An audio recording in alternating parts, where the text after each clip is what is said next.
महिला बिल को लेकर योगी आदित्यनाथ अपनी पूरी सरकार और संगठन के साथ सड़क पर उतरे।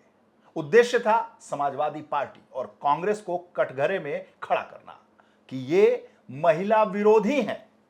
आखिर सड़क पर योगी आदित्यनाथ को 2017 के बाद क्यों पहली बार उतरना पड़ा है, मनोज जी आपसे जानेंगे। देखिए, महिला आरक्षण का बिल तो पहले पास ही हो चुका था जी। ये जो बिल था इसमें एक संशोधन ये था कि इसको 2029 से लागू कर दिया जाए। इस पर भारतीय जनता पार्टी हार गई सदन में, संसद में, और विपक्ष भारी पड़ गया, यानी ये बिल गिर गया जी। अब ऐसे में मुद्दा सिर्फ इतना है कि ये 2029 से लागू होगा या उसके और आगे लागू होगा, इतनी सी बात है। बिल पारित हो चुका पहले। विपक्ष ने इसको पारित नहीं होने दिया क्योंकि विपक्ष की अपनी मांग थी, अपनी कुछ डिमांड्स थी महिलाओं को लेके। लेकिन सरकार परिसीमन से जोड़कर इस संशोधन बिल को लाना चाहती थी, लिहाजा विपक्ष एक हो गया और उसने पारित नहीं होने दिया। लेकिन कायदे की बात यह है कि आप जाइए कभी तो आजकल शादी बारातों और पार्टियों में एक चलन है, गर्मा गर्म काला जाम जी जी जी और महा ठंडी कसाटा आइसक्रीम, ओए होए होए होए, इसका कॉम्बिनेशन चलता है। वाह। काले जाम में ही आइसक्रीम डाल दीजिए तो ठंडा भी अपना और गरम भी अपना, वाह। मीठा भी अपना और आइसक्रीम का डेजर्ट जो है मसला वो भी बिल्कुल उतारता चला रुक जाइए सर, नहीं तो खिलाना पड़ेगा आपको। खिला दिया जाएगा आज, खिला दिया जाएगा आज खाया भी जाएगा। तो भारतीय जनता पार्टी के लिए, केंद्र सरकार के लिए ये जो संशोधन बिल था ये उसी काले जाम और कसाटा आइसक्रीम का कॉम्बिनेशन था। ठीक है, क्या उदाहरण दिया आपने। इसको अगर वो खा लेते हैं जी, यानी बिल पारित हो जाता है तो जगह जगह झंडा बुलंद करके कहा जाता कि भारतीय जनता पार्टी ही इस देश की आधी आबादी यानी महिलाओं की सबसे बड़ी पैरोकार, सबसे बड़ी चिंता करने वाली और सबसे ज्यादा आधार देने वाली पार्टी है। हितैषी पार्टी, हितैषी पार्टी है महिलाओं की। और अगर ये नहीं होता जी, यानी काला जाम और आइसक्रीम का कॉम्बिनेशन नहीं होता, यानी विपक्ष उसको कटोरी को छीन लेता, कटोरी को छीन लेता तो होता कि भारतीय जनता पार्टी महिला हितैषी देश की सबसे बड़ी पार्टी है और महिलाओं की सबसे ज्यादा दूर विरोधी अगर कोई पार्टियां हैं तो वो समूचा विपक्ष है। इन्होंने कसाटा और गुलाब जामुन को मिलने नहीं दिया, ठंडे गरम को। तो दोनों चीजें भारतीय जनता पार्टी के पास थी। हुआ क्या? हुआ कुछ यूं कि ये बिल तो पारित नहीं हुआ जी, लेकिन देश में बलबलाहट नहीं हुई, उबलाहट नहीं हुई, कचकचाहट नहीं हुई, चर्चाहट नहीं हुई, खबराहट नहीं हुई, थर्राहट नहीं हुई। उसको लेकर लगा कि ये तो बड़ा गड़बड़ हो गया, कुछ आया ही नहीं मामला, कुछ मसला ही नहीं आया, गरम ही नहीं हुआ। तो इस मामले पर ये जो गरम मामला है इस पर लोहे की कितनी चोटें दी जाए। तो पहली चोट दी गई कि बिल के गिरते ही कुछ ही चंद लम्हों के भीतर जी, पहले ही से तैयार प्लाकार्ड लेकर भारतीय जनता पार्टी की महिलाएं, पदाधिकारी, कार्यकर्ता कांग्रेस के दफ्तर में दिल्ली में हो हल्ला बोलने चली गई। और सांसद जो थी मकर द्वार पर खड़ी हो गई, सीढ़ियों पर खड़ी हो गई, पूरा एकदम कि हमको नहीं है, हमको नहीं है। महिला विरोधी, महिला विरोधी। और जो सपा और कांग्रेस और विपक्ष के लोग उतरते जा रहे थे उनको प्ले कार्ड दिखा दें। अच्छा देखिए, बड़ी ताज्जुब की बात है कि इसमें टीएमसी भी शामिल है जिसकी सर्वे सर्वा एक महिला है, ममता बनर्जी। खुद मायावती जो खुद एक महिला है, उनकी पार्टी बहुजन समाज पार्टी भी इसमें सब कोटे की डिमांड कर रहा है। यानी ये दो महिलाएं उधर सोनिया गांधी भी है, प्रियंका गांधी भी है, वो भी महिलाएं हैं। यानी ये महिला ही नहीं चाहती कि महिलाओं का कल्याण हो। तो हमारे यहाँ एक कहावत है, आपके यहाँ योगी पूर्वांचल, सरजू पार या सरजू के इस तरफ कहीं भी देख लीजिए, कान्य कुब्ज हो या सरयू पारी हो, कौनो हो, हम लोग की तरफ एक कहावत है कि महिला की दुश्मन कौन? महिला। क्योंकि आपने सास बहू का झंझट सुना होगा, देवरानी जिठानी का झंझट सुना होगा, ननद भौजाई का झंझट सुना होगा। गौर करें तो भगवान राम जैसे मर्यादा पुरुषोत्तम को कानाफूसी करने वाली मंथरा थी, वचन मांगने वाली कैकई थी, और प्रेरित कौन हुआ? सीता हुई और कौशल्या हो गई। तुलसीदास लिखते हैं, नारी न मोह नारी का रूपा। ठीक है। अब ये महिलाएं ही क्या महिला की विरोधी है? क्या हम फिर एक बार देख रहे हैं कि सास बहू और देवरानी जेठानी और ननद भौजाई का झंझट हम देख रहे हैं? इसको लेके खुद प्रधानमंत्री को, जो वो अमूमन एक शॉकिंग एलिमेंट के साथ, एक सरप्राइज वैल्यू के साथ रात का 8 बजे जब राष्ट्र के नाम संदेश देते, इसी संदेश में एक बार नोटबंदी हुई है ना, इसी संदेश में बड़े सस्पेंस खुलते हैं। लोग तो सोच रहे थे कि 500 वाला नोट जो है डम ना हो जाए, वो हर बार लगे 500 इधर उधर करने जिनके ज्यादा थे। तो प्रधानमंत्री को उतरना पड़ा अपना सबसे टीआरपी वाला टाइम लेके। टीवी की भाषा में बात करें तो टीआरपी वाला टाइम, एकदम प्राइम टाइम 8 बजे उतरना पड़ा। तो जिन टेलीविजन में शोज चल रहे होंगे, जिन अखबारों में कोई लीड ली जा रही होगी, कोई बैनर बनाया जा रहा होगा, या कुछ लोग क्रिकेट देखने की कोशिश कर रहे होंगे, या कुछ पिक्चर आईपीएल भी छोड़ के देखो। आज तो 2020 तो 8 बजे होने जा रहा है। लेकिन प्रधानमंत्री ने आकर महिला बिल पर ही कांग्रेस की सबसे ज्यादा मजम्मत की। कहा कि कांग्रेस ही वो पार्टी है जो इस देश को अनस्टेबल करना चाहती है, महिलाओं का उत्थान नहीं होने देना चाहती है। अब वहां से चलिए, उन्होंने इस्तेमाल किया उस चीज को, यहां आइए। Yogi Adityanath, the face after Modi, एक चेहरा जो कश्मीर से कन्याकुमारी, गुजरात से लेके उधर पूरा बंगाल की तरफ पीछे तक एक स्टार, सुपरस्टार वैल्यू के साथ बोलने वाला आदमी, उसको आज अपनी समूची कैबिनेट के साथ, दोनों डिप्टी सीएम केशव मौर्य, ब्रजेश पाठक के साथ, प्लस पंकज चौधरी के नेतृत्व में सारा संगठन, पियरका चाचा के साथ आगे आगे, पियरका चाचा भी थे साथ, एक साथ कदम ताल, सब इस बारे में लेके जा रहे थे कि वो जो महिला बिल गिरने का जो बूम नहीं बना, जो बज नहीं बना, उस बज के क्रिएशन का ये तरीका है। अगर इसको क्रिकेट की भाषा में कहें, बज की भाषा में कहें, तो जो भारतीय जनता पार्टी का जो सबसे स्टार प्लेयर है, वो कैप्टन है, वो 8 बजे उतरता है कि आज तो वर्ल्ड कप है, और वो मारता है। लेकिन मारने के हिसाब से और रन के हिसाब से, वो स्ट्रोक के हिसाब से वो फेल हो जाता है। मोदी जी की जो 8 बजे की यात्रा थी, जो प्राइम टाइम था, वो उतना चीज नहीं बन पाया, धुरंधर नहीं हो पाया, ना धुरंधर 1 बना, ना धुरंधर 2 बन पाया। तो फिर बीसीसीआई, भारतीय क्रिकेट कंट्रोल बोर्ड तय करता है कि बीजेपी रूपी भारतीय क्रिकेट कंट्रोल बोर्ड की दूसरा सबसे ताकतवर बैट्समैन कौन है, सबसे उपजाऊ उर्वर भूमि कौन है भारतीय जनता पार्टी, जहां से हम पैदा हुए, और भारतीय जनता पार्टी का भविष्य कौन है, योगी आदित्यनाथ। वीरेंद्र सहवाग को उतार दीजिए मैदान में, तो धुरंधर सहवाग को उतार दो, वीरेंद्र सहवाग मारे छक्का, धाएं, कम से कम असर तो हो। नहीं तो ये काम मोहन यादव भी कर सकते थे, बिल्कुल कर सकते, भजन लाल कर सकते थे, रेखा गुप्ता कर सकते थे। अरे रेखा गुप्ता तो आधी आबादी की है ना, बिल्कुल। सैनी साहब कर सकते थे, अरे चौधरी साहब जो नए वाले बने हैं, सम्राट, वो कर सकते थे कुछ।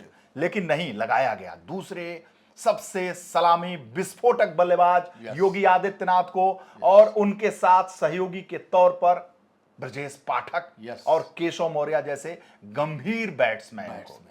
और पियरका चाचा जैसे लंगड़ी मारने वाले बैट्समैन को जो उल्टा भी मार दें, कभी कभी लेमन कट निकाल दें हैं, ये सारे कॉम्बिनेशंस के साथ और संगठन के नए नए पंकज चौधरी, नोटिस वाले पंकज चौधरी जो नोटिस के रूप में जाने जाएंगे, वो भी साथ में एकदम अपनी स्टाइल में चले जा रहे हैं। वैसे पियरका चाचा के लिए एक लाइन कह लें दीजिए कि पियरका चाचा वो भी है जो अपने सबसे स्टार बल्लेबाज को कभी भी रन आउट करा सकते हैं। आगे आगे चल रहे थे योगी जी के साथ। मैंने आज तक दर्शकों ने भी नहीं देखा होगा, योगी जी के साथ कदम ताल करते हुए वो एकदम साथ साथ चल रहे थे। लग रहा था कि एकदम हमारे पूर्वांचल की भाषा में कहें कि आज ये कांग्रेस और समाजवादी पार्टी से फरिया लेंगे।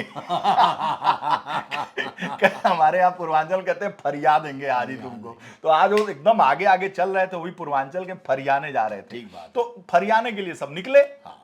आगे की कहानी आप बताएं। ये संगठन निकला, हाँ, ये सरकार निकली, संगठन और सरकार के चेले निकले जी।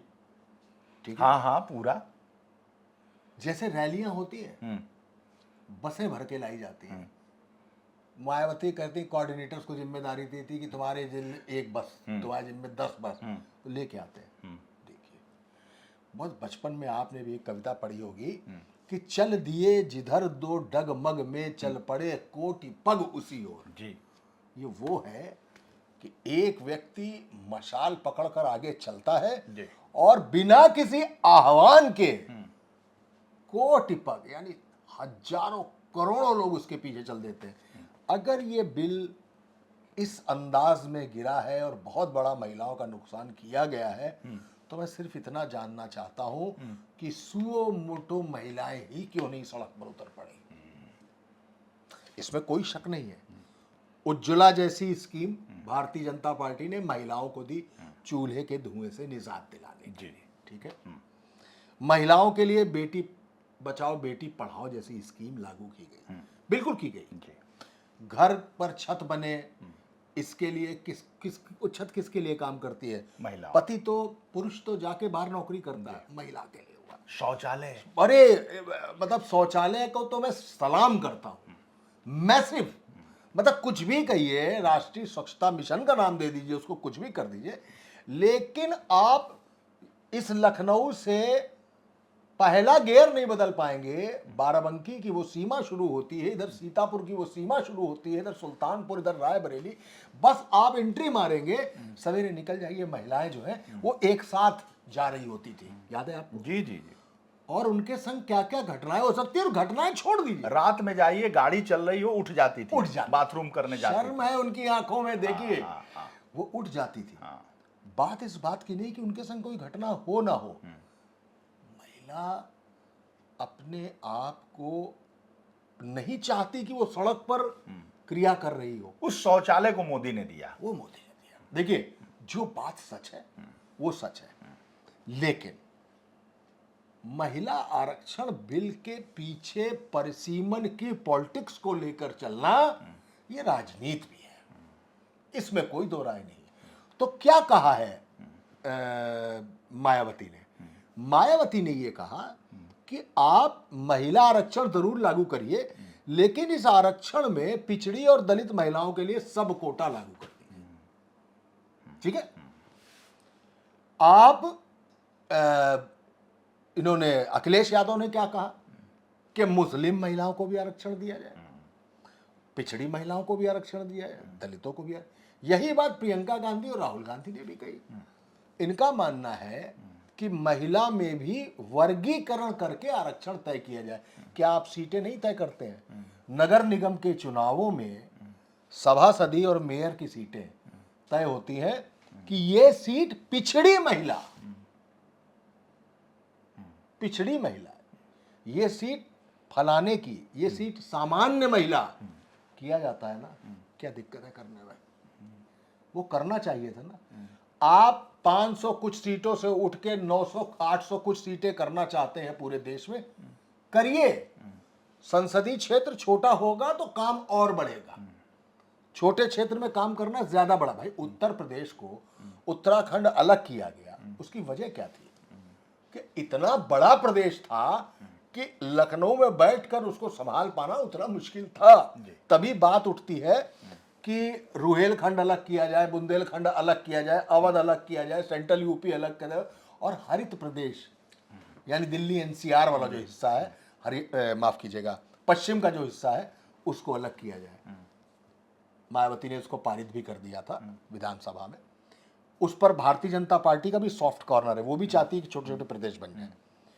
तो अगर आपने बहुत अच्छा किया काम, लेकिन अगर राजनीति है बिल के संशोधन में, उस राजनीति का विपक्ष तो विरोध करेगा, और वो विरोध विपक्ष ने किया। आपका बिल पारित नहीं हुआ, लेकिन उसका नतीजा आपको सन्नाटे की शक्ल में सुनाई दिया, कोई उतरा ही नहीं। आपके यहाँ 2-4 महिलाएं उतर गई, 8-10 उतर गई, उन्होंने झंडा जला दिया और थोड़ा 2-4 नारेबाजी कर दी, इतना काम लखनऊ में हो गया। आज मुख्यमंत्री के पूरी कैबिनेट और पूरे संगठन के साथ उतरे, लेकिन वो सब अपने लोग थे। मुझे ये बताइए, अगर इतना बड़ा विरोध था तो पूरे उत्तर प्रदेश में महिलाएं क्यों नहीं उतर पड़ी? पूरे उत्तर प्रदेश में महिलाएं क्यों नहीं उतर पड़ी? स्वतः संज्ञान, स्वतः स्फूर्त आंदोलन नहीं है। बहुत सारी ऐसी महिलाएं आई। यूजीसी लाया गया, यूजीसी में पिछड़े शामिल किए गए। मुझे बताइए कौन सा संगठन था जिसने आंदोलन न किया हो? सबने करना शुरू कर दिया, सुओ मोटो था, स्वतः स्फूर्त था कि ऐसे कैसे कर सकते हो। उस पर बड़ी मचमच हुई, झकझक हुई, और कोर्ट भी गए लोग। अभी कोर्ट में है वो पूरा मसला। वो कैसे हो गया था? क्योंकि उसमें किसी सरकार के इशारे की जरूरत नहीं है, किसी विपक्ष के कैप्टनसी की जरूरत नहीं है। किसी वीरेश पांडे स्टूडेंट ने तय किया, किसी मनोज राजेंद्र त्रिपाठी स्टूडेंट ने तय किया, अरे ये तो हमारे संग घालमेल हो जाएगा, ये तो हमारे संग दिक्कत हो जाएगी, शुरू हो गया। वैसा क्यों नहीं हुआ? इसलिए आपको उतरना पड़ रहा है। ये आपकी संगठनात्मक कमजोरी है, तब जबकि आपके पास उसी प्रदेश में यानी उत्तर प्रदेश में आपकी सरकार भी बैठी हुई है। और पहली बार योगी आदित्यनाथ को पहली बार अपनी ही सरकार में अपने मुख्यमंत्री रहते हुए पदयात्रा करनी पड़ी, सड़क पर उतरना पड़ा, मार्च करना पड़ा। तभी तो आज अखिलेश यादव ने प्रेस कॉन्फ्रेंस में कहा कि ठीक है, मैंने सुना है कि आज पदयात्रा हुई है, विपक्ष में आदत डाल लें, विपक्ष में जब बैठेंगे तो ऐसे ही पदयात्रा, ऐसे ही विरोध प्रदर्शन होता है, करना पड़ता है और करेंगे। तंज था। अखिलेश यादव ने प्रेस कॉन्फ्रेंस में बाकायदा तंज कसा, चुटकी ली, और अगर आप गौर करें तो आजकल वो चुटकी ही ले रहे हैं। जी। हर चीज में चुटकी ले लेते हैं। जी। चुटकी लेते हुए उन्होंने यही कहा कि आप जो ये सड़क पर उतरे हैं ना, तो एक्चुअली आज आप ग्राउंड जीरो पर आए हैं। आप उस ग्राउंड जीरो पर आकर तो देखिए कि आपकी चेला चपाटी संगठन के अलावा कौन वो लोग हैं जो स्वस्फूर्त इस पे उतर गए। लिहाजा आपको उतरना पड़ा, नरेंद्र मोदी को उतरना पड़ा 8 बजे के प्राइम टाइम में, आपको वो करना पड़ा। तो वही अखिलेश यादव का तंज था कि जब जनता स्वस्फूर्त आपके साथ किसी मुद्दे में नहीं आ रही है, इसका मतलब आप ग्राउंड जीरो पर एक्चुअली कहीं ना कहीं जीरो की तरफ जाने की कोशिश कर रहे हैं, या जीरो की तरफ आपको जनता बता रही कि सामने जीरो है। जीरो से मेरा मतलब सीटें नहीं है, सीटें नहीं है, मैं जनता से जुड़ाव के पैमाने की बात कर रहा हूं। वो तंज अखिलेश यादव ने कसा। ये बताता है कि आप लगता है विपक्ष की ओर जा रहे हैं। हो सकता है 2027 के बाद आपको विपक्ष में बैठना पड़े, ये तंज है अखिलेश यादव का। तो ठीक है, पक्ष में रहते हुए, सत्ता में रहते हुए आप विपक्ष कैसे ऑपरेट किया जाता है, ड्राइव किया जाता है, उसकी आदत डाल लीजिए। इस स्टाइल में अखिलेश यादव ने वो तंज कसा है। और मैं फिर एक बार कहना चाहूंगा, प्रदर्शन हुआ, पदयात्रा हुई, पूरी कैबिनेट उतरी, सारे एनडीए के घटक उतरे, पदाधिकारी उतरे, संगठन उतरा, सरकार उतरी, मुख्यमंत्री उतरे। बहुत अच्छा है, बहुत अच्छा किया, बड़ी सफल पदयात्रा आपने निकाली। लेकिन चिंतनीय प्रश्न अभी भी कोष्ठक में ही है, ब्रैकेट में ही है कि जनता क्यों नहीं उतरी। तो जनता से जुड़ने के लिए आपको वो विकल्प निकालने पड़ेंगे जिसमें आप सीधे तौर पर जनता से निकले, क्योंकि आप ही के एक डिप्टी सीएम कहते हैं कि संगठन सरकार से बड़ा है। आप ही के एक डिप्टी सीएम के खिलाफ हजरतगंज थाने में एक हिस्ट्री शीटर तहरीर दे आता है। आप ही के इसी संगठन और सरकार के बीच में लोध, धोबी, ठाकुर, कुर्मी सबकी बैठकें हो जाती है, लेकिन आपके संगठन के अध्यक्ष को सिर्फ ब्राह्मणों को डांट मिलानी पड़ती है। कुछ ना कुछ तो चल रहा है, ये कुछ ना कुछ चल रहा है, इसको सब कुछ कैसे ठीक किया जाएगा, इस पर ध्यान देना होगा और ये सोचना होगा कि कहीं ऐसा तो नहीं कि हम घरेलू कलह के शोर में बाहर जो शोर चुपचाप बैठ गया है, दबा बैठा है, हम उसको इग्नोर कर रहे हैं क्या, या हम उसको सुन नहीं पा रहे हैं क्या? क्या जनता के मन में जो शोर है वो पराश्रव्य तरंगों में निकल रहा है जो सुनाई ही नहीं देती है, या अपश्रव्य तरंगों में निकल रहा है जो सुनाई नहीं? यानी आपने श्रव्य तरंगों को ग्राह्य करना, यानी श्रव्य तरंगों को रिसीव करना शायद बंद कर दिया है।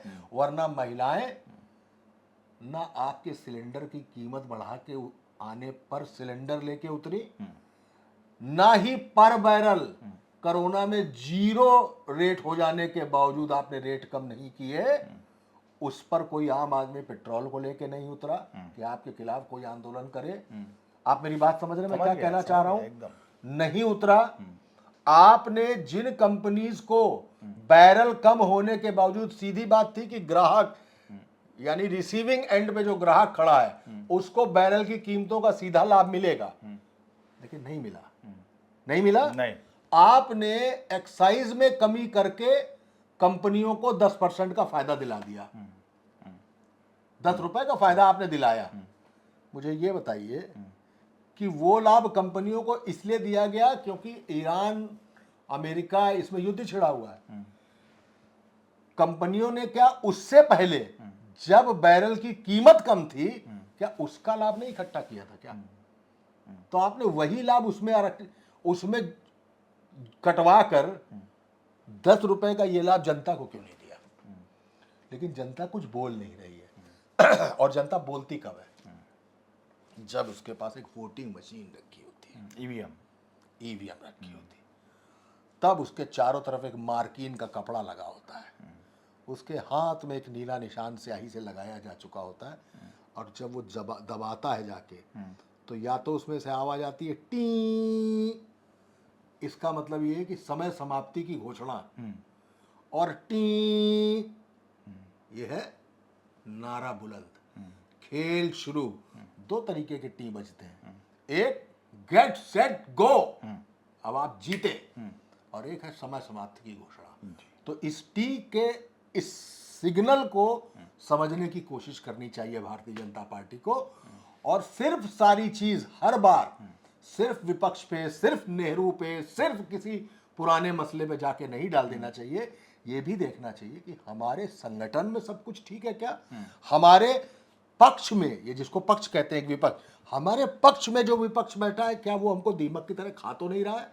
क्या हम जनता से जुड़ाव खत्म तो नहीं कर रहे हैं? इन सब पर ध्यान देना चाहिए, वरना ये आंदोलन सड़क पर स्वस्फूर्त वैसे ही आता जैसे यूजीसी पे। नहीं तो टे समय समाप्ति की घोषणा।